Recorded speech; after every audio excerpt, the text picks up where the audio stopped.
AP Chemistry is considered as one of the toughest AP examination. So getting a 5 on 5 for AP Chemistry is relatively difficult. All those who are looking for STEM courses need to do AP Chemistry or Chemistry as one of the courses in their undergrad program. So if you want to save your tuition fees, definitely you can apply for AP Chemistry as an option. Now this would include the syllabus of 11th and 12th. If you have 90% and above in science for class 10th, definitely you can target towards AP Chemistry. 5 on 5 score is mandatory for universities like Cambridge, Oxford. They would require a 5 on 5 score for international students in case you want to apply to these universities. So what you need to take into account is the practice hours. Now chemistry syllabus is vast. In the class 12th you would have the sections on physical chemistry, which form a significant proportion of your chemistry syllabus, and therefore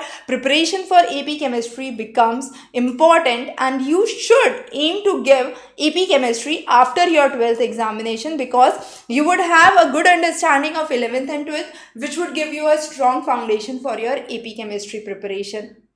Now, another important thing is how many hours should I dedicate? Around 120 to 150 hours, I would say, dedicatedly devoted to AP Chemistry, which would include practice sessions, mock papers, free response questions.